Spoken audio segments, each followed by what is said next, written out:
ચાલો વિદ્યાર્થી મિત્રો, હવે આપણે ચેપ્ટર નંબર 8 વિદ્યુત ચુંબકીય તરંગો. તો વિદ્યુત ચુંબકીય તરંગોનો અભ્યાસ કરીશું દોસ્તો. બરોબર. તો જો વિદ્યુત ચુંબકીય તરંગો, હવે વિદ્યુત ચુંબકીય તરંગો તો આપણે જોઈ ગયા કે વિદ્યુત પ્રવાહ રચાય તો એની આજુબાજુ ચુંબકીય ક્ષેત્ર રચાય. વિદ્યુત પ્રવાહ સ્થિર હોય તો તે શું ઉત્પન્ન કરે છે? તો તે વિદ્યુત ક્ષેત્ર ઉત્પન્ન કરે છે. બરોબર.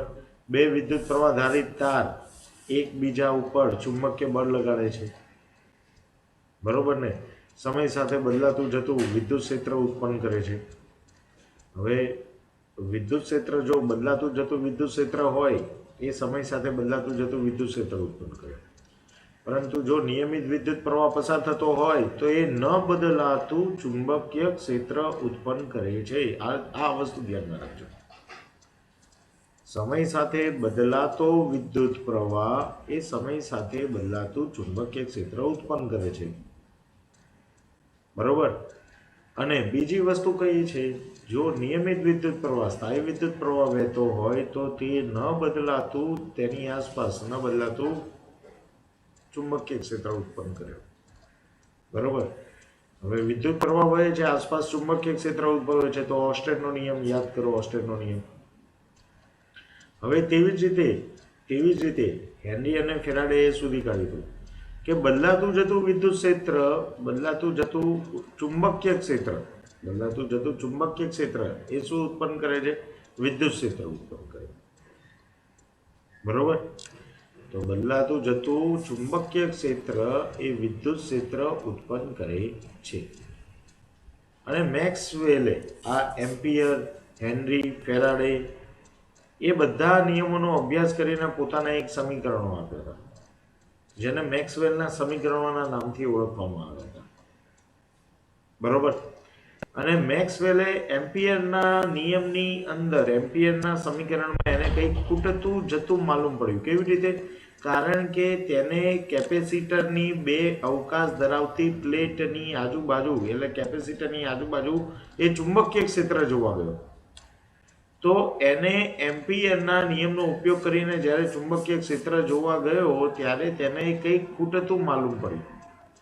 ત્યારે એને એક સ્થાપિત કર્યું કે કેપેસિટરની બે પ્લેટ વચ્ચે કે જેમાં વિદ્યુત ક્ષેત્ર આવેલું હોય છે, તો કેપેસિટરની બે પ્લેટ વચ્ચે જેમાં વિદ્યુત ક્ષેત્ર આવેલું હોય છે, તો એની બહારના ભાગમાં ચુંબકીય ક્ષેત્ર ઉદ્ભવવું જોઈએ. ને ત્યાર પછી એને સ્થાનાંતર પ્રવાહને જે ખૂટતું પદ હતું એ કયું મળ્યું? સ્થાનાંતર પ્રવાહ. તો સ્થાનાંતર પ્રવાહની શોધ થઈ. બરોબર. તો એના ઉપરથી સ્થાનાંતર પ્રવાહનો ખ્યાલ આવ્યો. હવે આ ટોપિકમાં તમારે સ્થાનાંતર પ્રવાહ ધ્યાનમાં લીધેલો નથી. ખ્યાલ આવ્યો? કારણ કે COVID-19ના લીધે સ્થાનાંતર પ્રવાહ નીકળી ગયો છે. તો આપણે ખાલી અહીંયા સ્થાનાંતર પ્રવાહના નામથી ખાલી ઓળખીશું. જે ક્યાં જોવા મળે? તો એ કેપેસિટરમાં વિદ્યુત ભાર એક પ્લેટ ઉપરથી બીજા પ્લેટ ઉપર જાય છે. તો એ કેવી રીતે જાય છે? તો એ પ્રવાહને જે નામ આપ્યું છે એ સ્થાનાંતર પ્રવાહ છે. એની ગાણિતિક સાબિતી આપણે અહીંયા મેળવવાની નથી. બરોબર. તો જોઈ લઈએ. જો વિદ્યુત પ્રવાહ ચુંબકીય ક્ષેત્ર ઉત્પન્ન કરે છે તથા બે પ્રવાહધારિત તારે એકબીજા પર શું લગાડે? ચુંબકીય બળ લગાડે. સમય સાથે બદલાતું ચુંબકીય ક્ષેત્ર વિદ્યુત ક્ષેત્ર ઉત્પન્ન કરે. ચુંબકીય ક્ષેત્ર એ વિદ્યુત ક્ષેત્ર ઉત્પન્ન કરે. અને તેવી જ રીતે બદલાતું જતું વિદ્યુત ક્ષેત્ર ચુંબકીય ક્ષેત્ર ઉત્પન્ન કરે. મેક્સવેલે એમ્પિયરના નિયમમાં કંઈક ખૂટતું જણાવ્યું. તે પૂર્ણ કરવા માટે એમ્પિયરના સૂત્રમાં વધારાનો વિદ્યુત પ્રવાહ ઉમેર્યો, જેને શું નામ આપવામાં આવ્યું? સ્થાનાંતર પ્રવાહ તરીકે ઓળખવામાં આવે છે. બરાબર દોસ્તો. તો આ હતો સ્થાનાંતર પ્રવાહ તરીકે એને ઓળખવામાં આવે છે. હવે એના ઉપરથી મેક્સવેલને ખબર પડી કે એને ચુંબકના સૂત્રો, એટલે ચુંબકના સૂત્રો, એમ્પિયરે અને બીજા અન્ય વૈજ્ઞાનિકોએ મેળવેલા ચુંબકીય ક્ષેત્રના સૂત્રો અને વિદ્યુત ક્ષેત્રના સૂત્રો બંનેનો સમન્વય કર્યો, પ્લસ લોરેન્ટ્ઝ બળના સૂત્ર દ્વારા મેક્સવેલને ખબર પડી વિદ્યુત ચુંબકીય તરંગો અસ્તિત્વ ધરાવે છે એવું પ્રસ્થાપિત થયું. અથવા તો એને એવું પ્રસ્થાપિત કર્યું કે વિદ્યુત ચુંબકીય તરંગો અસ્તિત્વ ધરાવે છે. ત્યારબાદ આ વિદ્યુત ચુંબકીય તરંગોનો વેગ કોના જેટલો મળ્યો? તો પ્રકાશના વેગ જેટલો. માટે પ્રકાશ એ વિદ્યુત ચુંબકીય તરંગ છે તેવું તેને ગાણિતિક રીતે પ્રસ્થાપિત કર્યું. હર્ટ્ઝે પ્રયોગો પરથી આની સાબિતી હર્ટ્ઝે આપી ઘણા સમય બાદ. બરોબર. તો જુઓ, વિદ્યુત અને ચુંબકીય ક્ષેત્રો, તેના ઉદ્ગમો, વિદ્યુત ભાર, પ્રવાહ ઘનતા અને સાંકળતા સમીકરણો અને લોરેન્ટ્ઝ બળના આધારે વિદ્યુત ચુંબકીય તરંગોનું અસ્તિત્વ જાણી શકાયું. બરોબર. તેમના વેગ પ્રકાશના વેગ જેટલો માલુમ પડ્યો. પ્રકાશ એ વિદ્યુત ચુંબકીય તરંગ છે તેવું પુરવાર થયું. મેક્સવેલે પ્રકાશ અને વિદ્યુત ચુંબકત્વને સાંકળવાનું મહત્વનું કાર્ય કર્યું.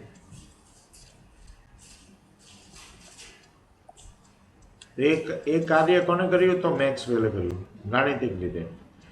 અને 1885માં હર્ટ્ઝે એને પ્રાયોગિક રીતે વિદ્યુત ચુંબકીય તરંગોનું અસ્તિત્વ પ્રસ્થાપિત કર્યું હતું અને એનો વેગ મેળવ્યો હતો. બરોબર. તો દોસ્તો, આ હતી પ્રસ્તાવના. તો આની અંદર આપણે આ પાઠમાં વિદ્યુત ચુંબકીય તરંગો વિશેનો જ અભ્યાસ કરીશું. એના ગુણધર્મો જોઈશું.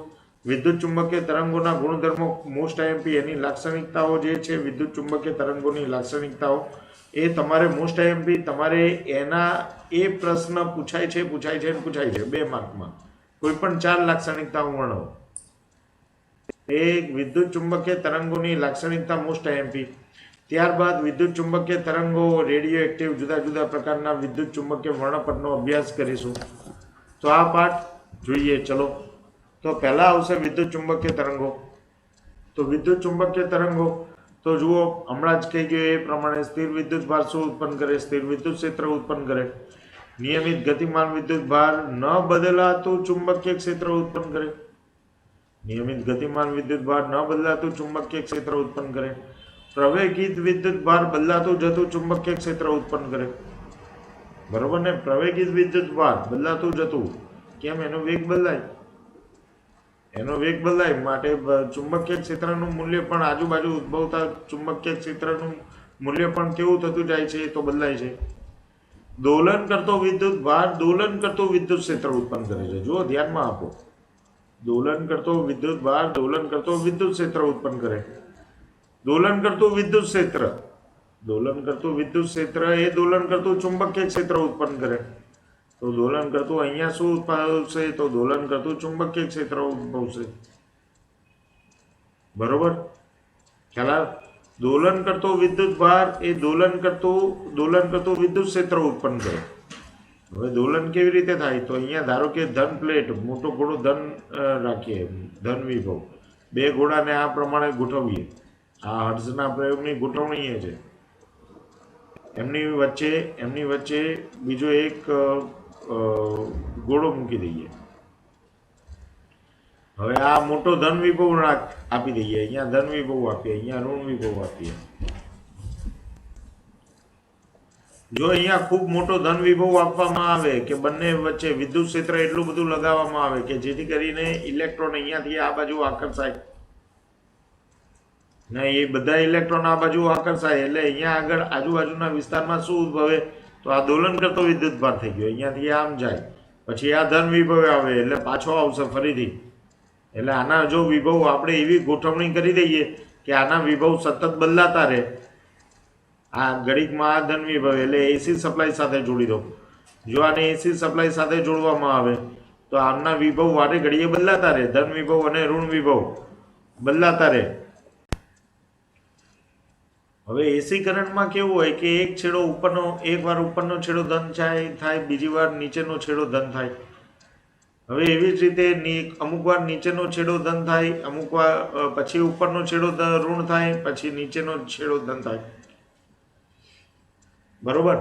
તો એના વિદ્યુત વિભવ બદલાતા રહે, તો એ પ્રમાણે ઘોડાના પણ વિદ્યુત વિભવ બદલાય. એટલે ઋણ વિદ્યુત ભાર શું કરે? તો ઋણ વિદ્યુત ભાર એ આ 2 ઘોડાની વચ્ચે દોલિત ગતિ કરે ને દોલિત ગતિ કરે એટલે બંને દ્વારા જે ઉદ્ભવતું વિદ્યુત ક્ષેત્ર પણ કેવું હોય? તો દોલિત ગતિ કરશે.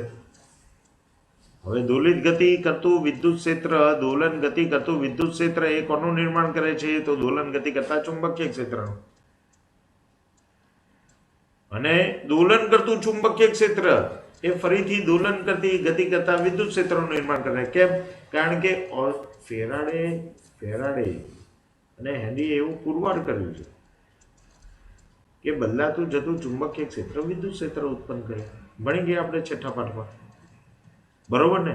એટલે દોલન કરતું ચુંબકીય ક્ષેત્ર ફરીથી વિદ્યુત ક્ષેત્રને ઉદ્ભવવાનું કારણ બને ને આવી રીતના વિદ્યુત ચુંબકીય તરંગો અવકાશમાં પ્રસરણ પામે.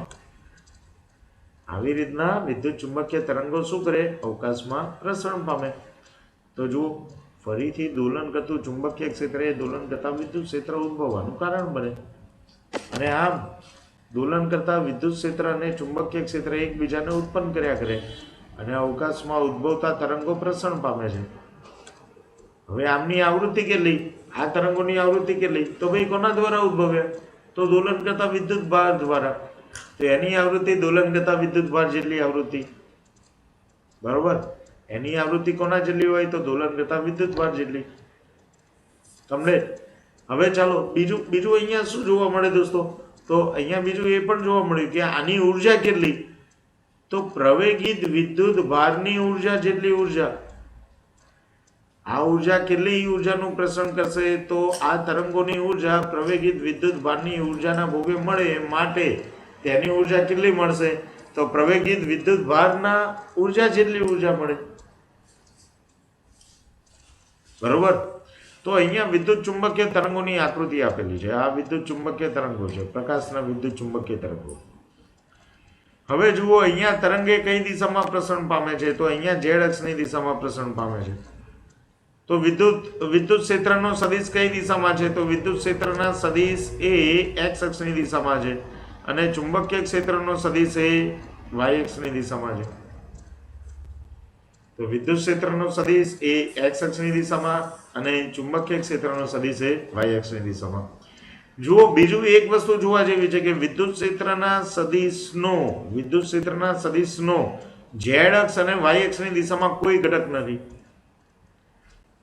હવે વિદ્યુત ક્ષેત્રનો સદિશ એ પ્રસરણની દિશા એટલે કે ઝેડ અક્ષ સાથે સાઇન વિધેય અનુસાર બદલાય છે. વિદ્યુત ક્ષેત્રનો સદિશ એ ઝેડ અક્ષ સાથે સાઇન વિધેય અનુસાર બદલાય છે. એટલે એને કેવી રીતે દર્શાવાય? તો E0 sin omega t plus kx, બરોબર? અથવા ઓમેગા t માઇનસ kx. હવે એવી જ રીતે બી ચુંબકીય ક્ષેત્રના સદિશને કેવી રીતે દર્શાવાય? તો આ વિદ્યુત ક્ષેત્રનો સદિશ થઈ ગયો. વિદ્યુત ક્ષેત્રના સદિશનું સમીકરણ, તરંગનું સમીકરણ. હવે ચુંબકીય ક્ષેત્રના તરંગનું સમીકરણ તો B0 sin omega t plus kx અથવા માઇનસ kx, બરોબર? તમે કોઈ પણ લખી શકો છો, તમે અહીંયા કોઈ પણ લખી શકો છો. તો હવે આના ઉપરથી હું શું કહી શકું? તો આના ઉપરથી મારે વિદ્યુત ચુંબકીય તરંગોની લાક્ષણિકતા લખવી છે. વિદ્યુત ચુંબકીય તરંગોની લાક્ષણિકતા લખવી છે. તો આના ઉપરથી શું કહેવાય? તો ઈ સદિશ એટલે કે વિદ્યુત ક્ષેત્રના સદિશો, આની અંદર કોણ દોલન કરે છે?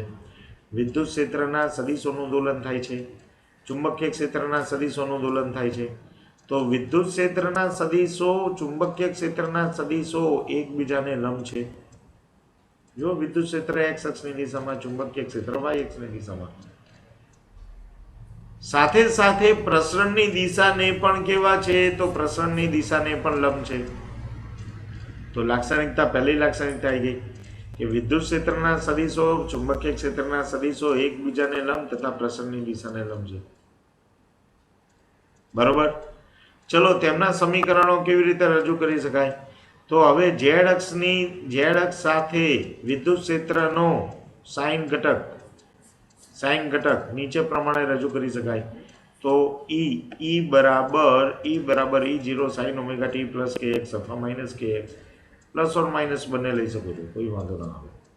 એવી જ રીતે બી સદિશ, તો બી સદિશ બી માટે પણ આપણે ચુંબકીય ક્ષેત્ર B0 sin omega t plus or minus sorry B0 sin omega t plus और माइनस kx बराबर। तो चुंबकीय क्षेत्रનું સદિશ મળે। હવે માની લો અહીંયા વિદ્યુત ક્ષેત્ર કઈ દિશામાં છે x અક્ષની દિશામાં, તો એનો y અક્ષની દિશામાંનો ઘટક કેવો, તો ey is equal to 0 અને ez is equal to 0। તો એનો માત્ર e સદિશ is equal to ex સદિશ ex i કેરેટ। પેલા શું થઈ ગયા, તો ey j કેરેટ 0 વત્તા 0 j કેરેટ વત્તા 0 k કેરેટ। યામ સ્વરૂપે લખો તો કેવી રીતે લખાય, તો ex 0 0 એવી રીતે b સદિશ is equal to, તો b સદિશને આપણે એના ઘટકોના સ્વરૂપમાં દર્શાવીએ તો b એ કઈ દિશામાં છે, y અક્ષની દિશામાં, તો 0 i કેરેટ વત્તા by j કેરેટ વત્તા bz એટલે કે 0 j k કેરેટ। યામ સ્વરૂપે દર્શાવો તો b સદિશ is equal to યામ સ્વરૂપે 0 by 0 બરોબર। તો આ પ્રમાણે પણ આપણે દર્શાવી શકીએ। તો જોઈએ આપણે એની લાક્ષણિકતા જોઈએ, વિદ્યુત ચુંબકીય તરંગોની લાક્ષણિકતા। હવે જુઓ, હા એક વસ્તુ કહેવાની રહી ગઈ, જગદીશચંદ્ર બોઝે આ વિદ્યુત ચુંબકીય તરંગોને ક્યાં સુધી મોકલ્યા હતા, તો 25 મિલીમીટર થી 5 મિલીમીટર 25 મિલીમીટર સુધી, એટલે 5 મિલીમીટર થી 25 મિલીમીટર જેવા ધરાવતા વિદ્યુત ચુંબકીય તરંગોનું ઉત્સર્જન કરવામાં સફળતા મેળવી હતી। એટલે ટૂંકી તરંગ લંબાઈના તરંગો કોને ઉત્પન્ન કર્યા હતા, તો જગદીશચંદ્ર બોઝે। માર્કોનીએ આ તરંગોને અમુક કિલોમીટર સુધી મોકલ્યા હતા અને એના પછી સંદેશા વ્યવહારની શોધ થઈ। ઇટાલીનો વૈજ્ઞાનિક હતો માર્કોની। તો માર્કોનીએ અમુક કિલોમીટર સુધી વિદ્યુત ચુંબકીય તરંગોને મોકલવામાં સફળતા મેળવી હતી અને ત્યારબાદ સંદેશા વ્યવહારની શોધ થઈ। તો આ તો બધું બેઝિક છે વિદ્યુત ચુંબકીય તરંગો। હવે વિદ્યુત ચુંબકીય તરંગોની લાક્ષણિકતા, તો વિદ્યુત ચુંબકીય તરંગોની લાક્ષણિકતા જણાવો। હવે વિદ્યુત ચુંબકીય તરંગોમાં વિદ્યુત ક્ષેત્રો અને ચુંબકીય ક્ષેત્રો એકબીજાને અને પ્રસરણની દિશાને લંબરૂપે હોય છે। તો વિદ્યુત ચુંબકીય તરંગોમાં વિદ્યુતના સદિશો અને ચુંબકીય ક્ષેત્રના સદિશો એકબીજાને તેમજ પ્રસરણની દિશાને કેવા છે, લંબ છે। તો પ્રસરણની દિશા કઈ છે, z અક્ષ બરોબર। હવે આ ક્યાંથી આપણને જાણવા મળે, તો ભાઈ જ્યારે કેપેસિટર, આ કેપેસિટરની ધન પ્લેટ લઈ લો, ધન પ્લેટ ધન પ્લેટ ધન પ્લેટ ધન પ્લેટ, આ ઋણ પ્લેટ લઈ લો બરોબર। હવે વિદ્યુત ક્ષેત્ર ધનથી ઋણ, તો વિદ્યુત ક્ષેત્ર એ કેવું છે, તો મુક્ત અવકાશ, આ બંને વચ્ચે કેવો છે, અવકાશ છે, હવાનું માધ્યમ। તો વિદ્યુત ક્ષેત્ર એ ઉદ્ગમના સ્થાનને લંબ છે બરોબર। તો હવે અત્યારે આપણે એક વસ્તુ જોઈએ છે કે વિદ્યુત ક્ષેત્ર અને ચુંબકીય ક્ષેત્ર એકબીજાને લંબ હોય છે। તો વિદ્યુત ક્ષેત્રની દિશા કઈ, તો ધનથી ઋણ ધનથી ઋણ ધનથી ઋણ। હવે વચ્ચે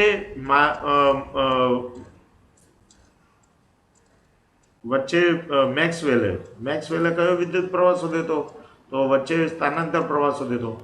તો સ્થાનાંતર પ્રવાહને લીધે ઉદ્ભવતું ચુંબકીય ક્ષેત્ર એ પ્લેટને સમાંતર સમતલમાં ઉદ્ભવે અને આ ચુંબકીય ક્ષેત્ર તે સમતલને, તે ધારેલા સમતલને કેવું હોય, લંબ હોય, સમાંતર હોય। એટલે જે સમતલ બંધ ગાળો રચે છે, પ્લેટને સમાંતર સમતલ જે બંધ ગાળો રચે છે, એ લંબ બંધ ગાળાને સમાંતર ચુંબકીય ક્ષેત્ર ઉદ્ભવે જ્યારે આવો સ્થાનાંતર પ્રવાહ વહે ત્યારે। તો આના પરથી એક સાબિત થાય છે કે વિદ્યુત ક્ષેત્ર અને ચુંબકીય ક્ષેત્ર પરસ્પર કેવા છે, તો એકબીજાને લંબ છે બરોબર। તો જુઓ, કેપેસિટર ચાર્જિંગ પ્રક્રિયા કરવામાં આવે ત્યારે અંદરના વિસ્તારમાં વિદ્યુત ક્ષેત્ર પ્લેટને લંબરૂપે હોય છે। સ્થાનાંતર પ્રવાહને કારણે ચુંબકીય ક્ષેત્ર વર્તુળાકાર બંધ ગાળા રચે અને પરિઘને કેવા હોય, તો બંધ ગાળા રચતા પરિઘને સમાંતર હોય છે। તો ધારો કે અહીંયા કઈ સ્થાનાંતર પ્રવાહ id રચાયો, તો id ને ચુંબકીય ક્ષેત્ર કેવું હશે, તો આ id ને ઘેરતા બંધ ગાળાને સમાંતર। જે પ્લેટની દિશાને પણ કેવું હોય, તો પ્લેટને પણ જે આ બંધ ગાળાનું સમતલ પ્લેટને કેવું હોય, સમાંતર, પ્લેટની દિશામાં હોય છે બરોબર। આમ E અને B કેવા છે, તો પરસ્પર લંબ છે બરોબર। ચલો હવે ધારો કે ચુંબકીય વિદ્યુત ચુંબકીય તરંગ એ z અક્ષની દિશામાં પ્રસરણ કરે છે, તો વિદ્યુત ચુંબકીય તરંગ એ z અક્ષની દિશામાં પ્રસરણ કરે અને વિદ્યુત ક્ષેત્ર x અક્ષની દિશામાં હોય તો તેને આ સૂત્ર મુજબ રજૂ કરી શકાય. Ex is equal to E0 sin kz. હવે મેં kr લીધું હતું, અહીંયા kz છે માઇનસ ઓમેગા ટી. બરોબર.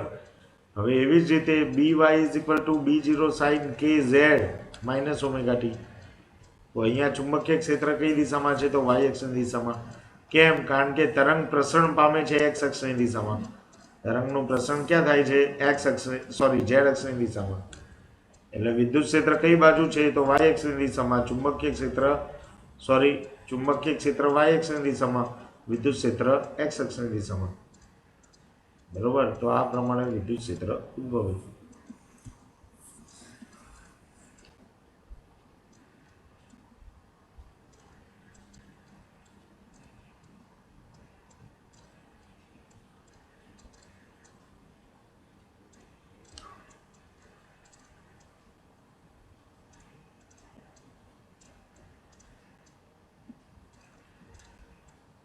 બરોબર. આ ચુંબકીય ક્ષેત્રને અલગ પેનથી દર્શાવીએ. ચુંબકીય ક્ષેત્રને અલગ પેનથી દર્શાવીએ.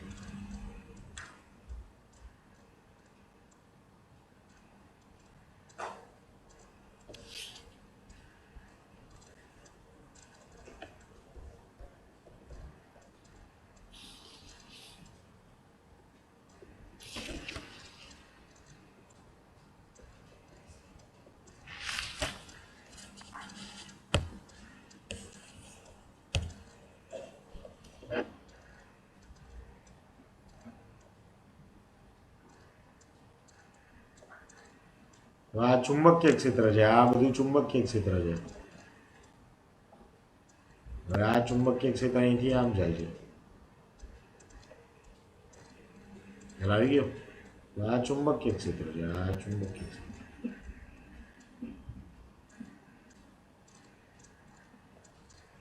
આમ લઈ શકાય.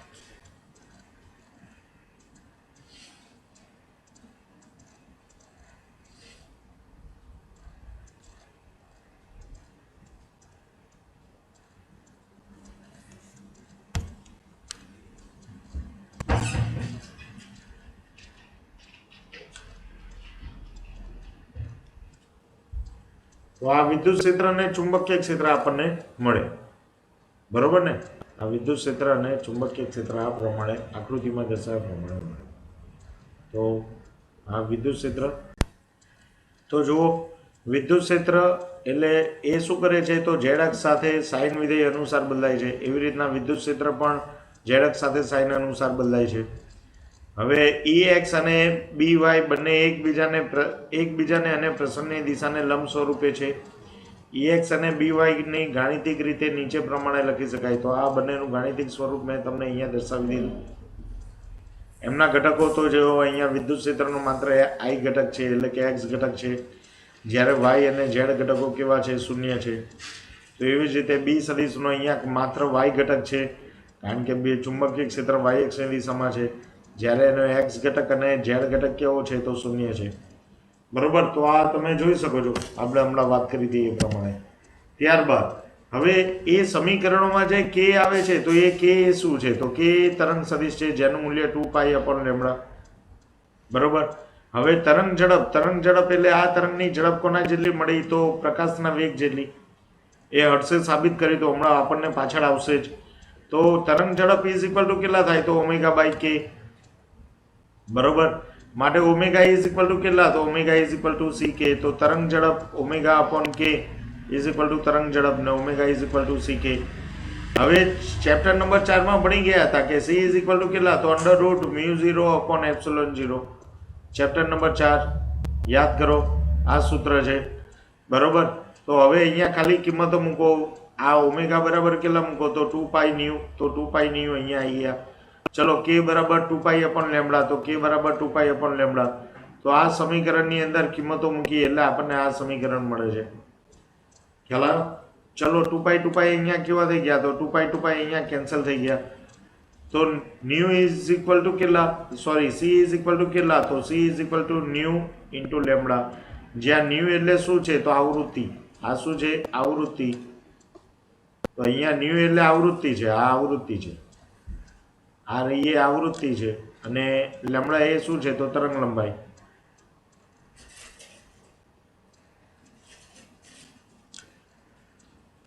અને લેમડા એ શું છે તરંગ લંબાઈ. હવે સૌથી પહેલા તરંગ લંબાઈ કોને માપી, તો તરંગ લંબાઈ એ હર્ટ્ઝ નામના વૈજ્ઞાનિકે નિષ્પન્ન બિંદુઓ નોડ્સ, મળતા નોડ્સ નિષ્પન્ન બિંદુઓ વચ્ચેના અંતરને માપ્યા હતા, ને એના દ્વારા તેને દ્રશ્ય પ્રકાશની તરંગ લંબાઈ માપી હતી. એના દ્વારા તેને દ્રશ્ય પ્રકાશની તરંગ લંબાઈ માપી હતી. બે નિષ્પન્ન બિંદુઓ વચ્ચેનું અંતર માપ્યું હતું, ને એના દ્વારા તેને દ્રશ્ય પ્રકાશની તરંગ લંબાઈ માપી હતી. ત્યારબાદ દ્રશ્ય પ્રકાશની આવૃત્તિ તો આપણે બધા જાણતા જ હતા, બરોબર. તો એક એ પણ હતું કે હર્ટ્ઝ નામના વૈજ્ઞાનિકે આવી રીતના તેના ઉપરથી તેને પ્રકાશના તરંગનો વેગ માપ્યો હતો, બરોબર. તો આ એક જોવા જેવી વસ્તુ હતી. હવે ચલો ત્રીજી લાક્ષણિકતા કઈ છે, તો જ્યારે વિદ્યુત ક્ષેત્ર અને ચુંબકીય ક્ષેત્રના મૂલ્યોનો ગુણોત્તર લેવામાં આવે તો આપણને શું મળે છે, તો પ્રકાશનો વેગ. તો વિદ્યુત ક્ષેત્ર અને ચુંબકીય ક્ષેત્રના મૂલ્યોનો ગુણોત્તર હંમેશા પ્રકાશના વેગ જેટલો હોય છે. તો વિદ્યુત ક્ષેત્રના મૂલ્યો અને ચુંબકીય ક્ષેત્રના મૂલ્યો એટલે E0/B0 = C, બરોબર, એટલે કે પ્રકાશના વેગ જેટલો મળતો હોય છે. હવે મુક્ત અવકાશમાં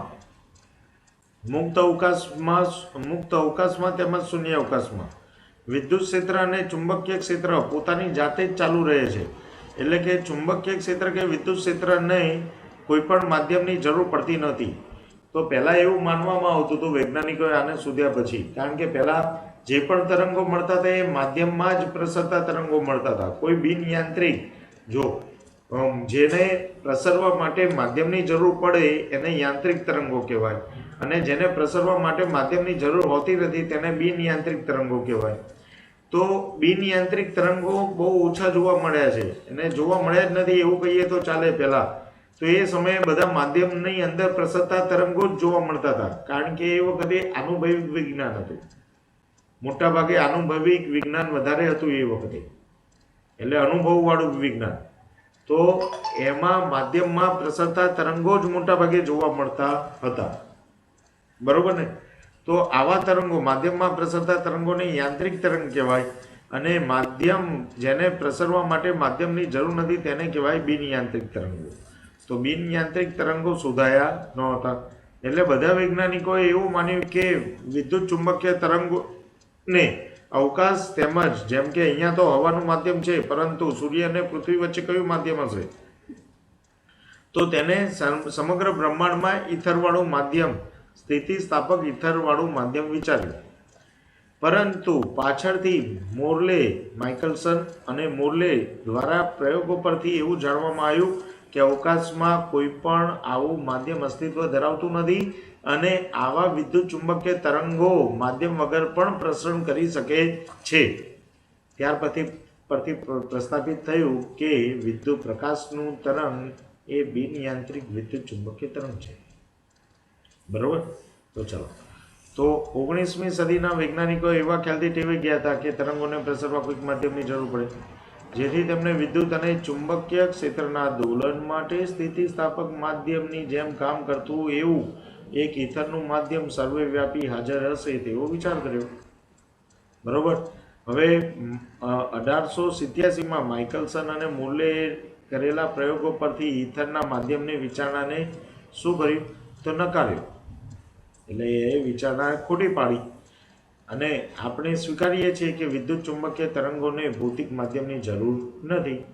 એટલે વિદ્યુત ક્ષેત્રો અને ચુંબકીય ક્ષેત્રો દોલનો શૂન્ય અવકાશમાં પણ સતત ચાલુ રહે છે. હવે વિદ્યુત ચુંબકીય તરંગો એ બિન યાંત્રિક તરંગો થઈ ગયા. બીજું આગળ દોસ્તો, વિદ્યુત ચુંબકીય તરંગો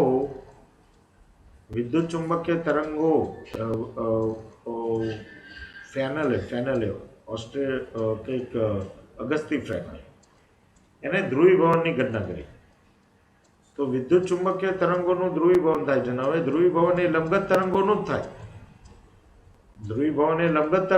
થાય, માટે પ્રકાશનું કિરણ એ લંબગત તરંગ છે એવું પણ પાછળથી સાબિત થયું. તો હવે અહીંયા વિદ્યુત ચુંબકીય તરંગો લંબગત અને બિન યાંત્રિક તરંગો છે એવું સાબિત થયું. પછી શું થયું કે મુક્ત અવકાશમાં શૂન્ય અવકાશમાં વિદ્યુત ચુંબકીય તરંગોનો વેગ અગત્યનો મૂળભૂત અચળાંક છે. અને આ વેગ કેટલો છે? તો આ વેગ તરંગ લંબાઈથી સ્વતંત્ર છે. તેનું મૂલ્ય 3 × 10⁸ મીટર પ્રતિ સેકન્ડ છે. આ વેગ તરંગ લંબાઈથી સ્વતંત્ર છે. તેનું મૂલ્ય 3 × 10⁸ મીટર પ્રતિ સેકન્ડ છે. એટલે વેગ અચળ છે. અવકાશની અંદર કે શૂન્ય અવકાશમાં વેગ કેવો છે? અચળ છે, જે તરંગ લંબાઈથી સ્વતંત્ર છે. ને તેનું મૂલ્ય 3 × 10⁸ મીટર પ્રતિ સેકન્ડ. બરોબર. હવે પ્રકાશે શૂન્ય અવકાશમાં 1/c = 2.9979 × 10⁸ સેકન્ડ જેટલા સમયમાં કાપેલ અંતરને શું કહેવામાં આવ્યું? 1 મીટર. માટે અંતરને પ્રકાશના વેગ અને સમયના ગુણાકાર સ્વરૂપે એકમ અંતરનો એકમ પ્રકાશના વેગ અને પ્રકાશના વેગ અને સમયના ગુણાકાર સ્વરૂપે લેવામાં આવે છે. બરોબર. તો આ પણ એક મહત્વનું કારણ બને છે. તો આને અંતરના એકમને આપણે પ્રકાશના વેગ અને સમયના ગુણાકારના સ્વરૂપે પણ દર્શાવી શકીએ છીએ. કેમ? કારણ કે અંતરને પ્રકાશના વેગ દ્વારા વ્યાખ્યાયિત કરવામાં આવી. 1 મીટરની વ્યાખ્યા કેવી રીતે આપવામાં આવે છે? તો પ્રકાશે 1/2.99792458 એટલે 2.99792458 × 10⁸ 1/2.99792458 × 10⁸ સેકન્ડમાં કાપેલ અંતર, જેને 1 મીટર તરીકે લેવામાં આવે છે. તો પ્રકાશે શૂન્ય અવકાશમાં કાપેલ અંતર જેટલા સેકન્ડમાં સમયમાં કાપેલ અંતરને 1 મીટર તરીકે વ્યાખ્યાયિત કરવામાં આવ્યા. માટે અમુક વખતે મીટરને એટલે કે અંતરને પ્રકાશના વેગ અને સેકન્ડના ગુણાકાર સ્વરૂપના એકમ વડે રજૂ કરવામાં આવે છે. બરોબર. હવે ચલો, હર્ષે શું દર્શાવ્યું કે વિદ્યુત ચુંબકીય તરંગોનું વિવર્તન, વક્રીભવન, ધ્રુવીભવન થાય છે. બરોબર. અને એને શું કર્યું કે આ ઉપરાંત હર્ષે વિદ્યુત ચુંબકીય તરંગો ઉત્પન્ન કરી એકમ નિષ્પન્ન બિંદુઓ વચ્ચેનું અંતરની મદદથી તરંગ લંબાઈ શોધી. તરંગની આવૃત્તિ જ્ઞાત હોવાથી, હવે આવા તરંગોની આવૃત્તિ જ્ઞાત હતી, તો હવે એના ઉપરથી એને શું કર્યું? તો આ વિદ્યુત ચુંબકીય તરંગોની ઝડપ શોધી, જે પ્રકાશની ઝડપ જેવી માલુમ પડી. આમ વિદ્યુત ચુંબકીય તરંગો એ પ્રકાશના તરંગો છે, પ્રકાશનું તરંગ એ વિદ્યુત ચુંબકીય તરંગ છે એવું સાબિત થયું. હવે વિદ્યુત ચુંબકીય તરંગોનું ધ્રુવીભવન કેવી રીતે મેળવવામાં આવે છે? તો ધ્રુવીભૂત તરંગો છે. હવે આવું ક્યાં જોઈ શકાય? તો AM રેડિયોના બ્રોડકાસ્ટિંગ સ્ટેશનના પ્રતિસાદ એટલે એના રિસ્પોન્સ દ્વારા AM રેડિયોના એન્ટેનાના પ્રતિસાદ અથવા તો રિસ્પોન્સ દ્વારા, AM સ્ટેશન પ્રત્યેના રિસ્પોન્સ દ્વારા આવું સહેલાઈથી જોઈ શકાય છે. વિદ્યુત ચુંબકીય તરંગો ઉર્જા અને વેગમાનનું વહન કરે છે. હવે વિદ્યુત ચુંબકીય તરંગોની ઉર્જા કેટલી? તો ભાઈ વિદ્યુત ક્ષેત્રની ઉર્જા, તો વિદ્યુત ક્ષેત્ર ધરાવતા વિસ્તારની ઉર્જા, તો એકમ કદમાં સમાયેલી ઉર્જા ઘનતા, તો એની ઉર્જા ઘનતા લઈ લઈએ. તો ઉર્જા ઘનતા 1/2 ε0 E². ε0 E². અહીંયા ε0 છે. બરોબર. તો એની ઉર્જા ઘનતા કોની? વિદ્યુત ક્ષેત્રના તરંગોની ઉર્જા ઘનતા ક્યાં મેળવી હતી? ચેપ્ટર 2 માં એન્ડમાં. એવી રીતના ચુંબકીય ક્ષેત્રના તરંગની ઉર્જા ઘનતા, તો ρb છે ને ρe છે. ρb અને ρe. તો ρb = 1/2 b²/μ0. હવે આ ક્યાં મેળવી હતી? તો ઉદાહરણ નંબર 12 ચેપ્ટર નંબર, ઉદાહરણ નંબર 10 છે, કદાચ 10 છે આઈ થિંક, ચેપ્ટર નંબર 6. બરોબર. તો આ ઉદાહરણના દાખલાઓમાં મેળવી હતી. તો હવે કોઈ વિસ્તાર માની લો કે કોઈ વિસ્તાર વિદ્યુત અને ચુંબકીય ક્ષેત્ર બંને ધરાવે છે, તો તેની ઉર્જા ઘનતા કેટલી થાય? તો તેની ઉર્જા ઘનતા ρe વત્તા ρb જેટલી થાય. તો ρe વત્તા ρb જેટલી, એટલે ρe બરાબર 1/2 ε0 e સ્ક્વેર વત્તા ρb કેટલા? તો 1/2 b સ્ક્વેર અપોન μ0 તેના જેટલી મળે. બરોબર દોસ્તો, તો આ એક જોવા જેવી વસ્તુ છે. ત્યારબાદ વિદ્યુત ચુંબકીય તરંગો એકમ કદ દીઠ, હવે આને શું કહેવાય? તો આને કહીએ છીએ એકમ કદ દીઠ ઉર્જા ઘનતા, કે જે વિસ્તાર વિદ્યુત અને ચુંબકીય ક્ષેત્રનો વિસ્તાર છે તો તેને એકમ કદ દીઠ ઉર્જા ઘનતા કેટલી? તો ρ. બરોબર, તો વિદ્યુત ચુંબકીય તરંગોમાં એકમ કદ દીઠ ઉર્જા ઘનતા ρ હોય તો ρ બરાબર ρe વત્તા ρb હોય, ને માટે ρ ઇઝ ઇક્વલ ટુ જે વિદ્યુત ક્ષેત્ર અને ચુંબકીય ક્ષેત્ર માટે છે. બરોબર, હવે આપણે એક સમીકરણ જોઈ ગયા. કયું સમીકરણ? કે C ઇઝ ઇક્વલ ટુ કેટલા? તો C is equal to E by B. બરોબર, હવે બીજું એક સમીકરણ કયું જોયું? તો બીજું એક સમીકરણ C બરાબર કયું જોયું છે? તો C is equal to 1/√μ0 epsilon 0. હવે હમણાં જ આપણે ઉપરનું સમીકરણ જોયું, તો ઉપર કયું સમીકરણ હતું? 1/ε0 e સ્ક્વેર વત્તા 1/2 b સ્ક્વેર અપોન μ0. બરોબર, તો હવે b ને સૂત્રનો કરતા બનાવીએ, આના ઉપરથી b ને સૂત્રનો કરતા બનાવીએ, તો b is equal to E upon C. બરોબર, તો હવે આ સમીકરણ શું લખાશે? તો આ સમીકરણને લખી શકાય 1/2 ε0 e સ્ક્વેર વત્તા 1/2 1/μ0 b સ્ક્વેર ની કિંમત મૂકો તો b બરાબર E અપોન C સ્ક્વેર.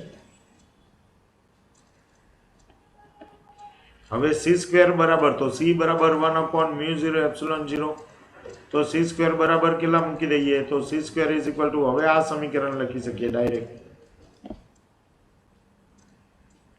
જ્યાં આ શું છે? તો 1/μ0 એપ્સિલોન 0 એ C ની કિંમત છે. બરોબર, હવે μ0 અહીંયા કેન્સલ કરીએ, તો μ0 કેન્સલ કરીએ, તો અહીંયા શું આવે? 1/2 ε0 e સ્ક્વેર 1/2 ε0 e સ્ક્વેર. તો ρ બરાબર ઉર્જા ઘનતા કેટલી મળે? તો ε0 e સ્ક્વેર જેટલી મળે, જે વિદ્યુત ચુંબકીય તરંગોની ઉર્જા ઘનતાનું સૂત્ર છે. એવી રીતના આપણે આવી જ રીતે ઉર્જા ઘનતા is equal to b square upon μ0 પણ મેળવી શકીએ. બરોબર, તો b સ્ક્વેર અપોન μ0 પણ આપણને મળી શકે છે આવી જ રીતે. તો આ ઉર્જા ઘનતાનું સૂત્ર એમાં આપણે આ પણ મેળવી શકીએ છીએ, ધ્યાનમાં રાખજો ખાસ. બરોબર, તો ચાલો આગળ જોઈ લઈએ. હવે વિદ્યુત ચુંબકીય તરંગો કોઈ સપાટી પર અથડાય તો તે સપાટી પર દબાણ ઉત્પન્ન કરે, ને જેને શું કહેવાય? તો વિકિરણ દબાણ. બરોબર, હવે t સમયમાં કોઈ પણ સપાટી પર આપાત થતી વિદ્યુત ચુંબકીય ઉર્જા u હોય ને ઉર્જા સંપૂર્ણપણે શોષાતી હોય તો તે સપાટીને મળતું વેગમાન is equal two p is equal two ઉર્જા ભાગ્યા પ્રકાશનો વેગ. આ સૂત્ર કઈ બરાબર આવ્યું? તો E બરાબર mc સ્ક્વેર, જ્યાં E એટલે ઉર્જા. તો અહીંયા ઉર્જાને જો હું અહીંયા E લખું તો તમે ઉર્જાની જગ્યાએ વિદ્યુત ક્ષેત્ર લેશો, તો આપણે ઉર્જાને અહીંયા કોના વડે દર્શાવીએ? તો U વડે. તો U, તો હવે અહીંયા mc એટલે શું થાય? તો પ્રકાશનું વેગમાન m અને પ્રકાશનો વેગ, એટલે આ થઈ ગયું પ્રકાશનું વેગમાન. તો પ્રકાશનું વેગમાન, તો વધારાનો એક c બચ્યો, અહીંયા c સ્ક્વેર છે, તે c ક્યાં જાય? તો નીચે જાય, તો વેગમાન બરાબર u બાય c. બરોબર, તો જ્યારે કોઈ પણ સપાટી પર વિદ્યુત ચુંબકીય ઉર્જા u હોય આપાત થતી અને સંપૂર્ણ શોષાઈ જાય તો તે સપાટીને મળતું વેગમાન p is equal to u by c જેટલું મળે. હવે સૂર્યપ્રકાશ, હવે આપણે કેમ આવું વેગમાન અનુભવી નથી શકતા? કારણ કે સૂર્યપ્રકાશ આપણા હાથ કે હથેળી પર પડે ત્યારે સૂર્યપ્રકાશનું શોષણ થાય છે. સપાટી ઉપર પડે એટલે કોઈ પણ સપાટી ઉપર પ્રકાશ આપાત થાય એટલે એનું શોષણ થાય.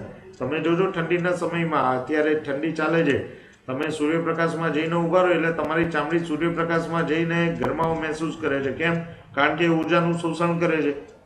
તો અહીંયા વેગમાન એટલે તેને મળતું વેગમાનનું મૂલ્ય પણ કેવું હોય? અત્યંત નાનું, જેથી આપણે દબાણ અનુભવતા નથી.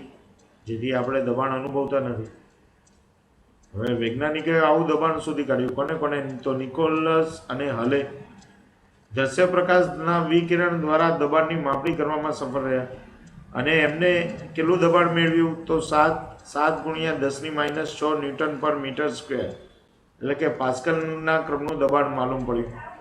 કે દ્રશ્ય પ્રકાશનું દબાણ કેટલું છે? તો 7 ગુણ્યા 10⁻6 ન્યૂટન પર મીટર સ્ક્વેર જેટલું માલુમ પડ્યું. બરોબર. જે કેટલી સેન્ટીમીટર છે સ્ક્વેર જેટલી, કેટલા સેન્ટીમીટર ની સપાટી પર આપાત કર્યું હતું એમને આ વિકિરણો, તો આટલું દબાણ 10 સેન્ટીમીટર સ્ક્વેર ક્ષેત્રફળ ધરાવતી સપાટી પર વિકિરણના લીધે લાગતું બળ, એટલે કે 10 સેન્ટીમીટર સ્ક્વેર સપાટી પર એમને આ દબાણ માપ્યું હતું. હવે 10 સેન્ટીમીટર સ્ક્વેર સપાટી દ્વારા, હવે જો આટલી સપાટી પર લાગતું બળ કેટલું હશે? તો આટલી સપાટી પર લાગતું બળ કેટલું? તો આટલી સપાટી પર લાગતું બળ 7 ગુણ્યા 10⁻9 ન્યૂટન જેટલું. બરોબર. તો આટલી સપાટી પર લાગતું બળ 7 ગુણ્યા 10⁻9 ન્યૂટન જેટલું. હવે દબાણનું સૂત્ર કયું? તો P = F/A ઉપરથી. તો હવે દબાણનું મૂલ્ય મારી જોડે છે, એ ને હું સામેની બાજુ મેળવી લઉં. તો F = P × A કરી દઈએ. તો દોસ્તો અહીંયા આગળ આપણે શું કરી દઈશું? તો જુઓ અહીંયા કે 1 સેન્ટીમીટર એટલે કે P કેટલા મૂકી દઈએ? તો અહીંયા મૂકીએ P બરાબર આ દબાણની વેલ્યુ મૂકો, આ દબાણની વેલ્યુ. તો અહીંયા કેટલા આવી જશે? તો 7 ગુણ્યા 10⁻6. ચલો, ક્ષેત્રફળની સપાટી 10 સેન્ટીમીટર સ્ક્વેર, તો 10 હવે 1 સેન્ટીમીટર બરાબર કેટલા મીટર સ્ક્વેર થાય? તો 10⁻2 ને એનો વર્ગ એટલે 10⁻4, તો ગુણ્યા 10⁻4. તો હવે આ બધાનો ગુણાકાર કરો એટલે કેટલા થાય? 10⁻6 -4 એટલે -10 ને એમાંથી પાછી 1 બાદ કરો એટલે 7 ગુણ્યા 10⁻9. બરોબર. તો આટલા ન્યૂટન બળ લાગે સપાટી ઉપર વિકિરણ દ્વારા. બરોબર ને? તો આટલા ન્યૂટન બળ લાગે છે. ખ્યાલ આવ્યો? તો આ પ્રમાણેનું બળ લગાડી શકે છે. ચાલો હવે આગળ. વિદ્યુત ચુંબકીય તરંગો ઉર્જાનું વહન કરતા હોવાથી તેમનું સંચાર સ્ટેશનથી ટીવી સુધી સદિશોનું વહન કરી શકે છે. એટલે વિદ્યુત ચુંબકીય તરંગોનું રેડિયો સ્ટેશનથી ટીવી સુધી, રેડિયો ટીવી સુધીના એન્ટેના સુધી વહન કરી શકાય છે. સૂર્ય અને પૃથ્વી સુધી પ્રકાશ ઉર્જાનું વહન કરે છે, જેથી પૃથ્વી પર જીવન શક્ય બન્યું છે. આ વિદ્યુત ચુંબકીય તરંગોની લાક્ષણિકતા છે. ઉદ્ગમથી દૂરના વિસ્તારમાં વિદ્યુત ક્ષેત્ર અને ચુંબકીય ક્ષેત્રના સદિશો સમાન કળામાં દોલન કરે છે. ઉદ્ગમથી દૂરના વિસ્તારમાં વિદ્યુત ક્ષેત્ર અને ચુંબકીય ક્ષેત્રના સદિશો સમાન કળામાં દોલન કરે છે. ઈ સદિશ એટલે કે વિદ્યુત ક્ષેત્રના સદિશ અને ચુંબકીય ક્ષેત્રના સદિશની પરિણામી દિશા એ વિદ્યુત ચુંબકીય તરંગોના પ્રસરણની દિશા છે. બરોબર. તો ઈ સદિશ વિદ્યુત ક્ષેત્રનો સદિશ, વિદ્યુત ક્ષેત્ર અને ચુંબકીય ક્ષેત્ર વચ્ચેના સદિશ ગુણાકાર દ્વારા આપણને વિદ્યુત ચુંબકીય તરંગોના પ્રસરણની દિશા મળે છે. તો બેટા આ થઈ બધી વિદ્યુત ચુંબકીય તરંગોની લાક્ષણિકતા. હવે આપણે નેક્સ્ટ લેક્ચરમાં વિદ્યુત ચુંબકીય વર્ણપટ જોઈશું. બરોબર. તો ચાલો દોસ્તો મળીએ આવતા લેક્ચરમાં.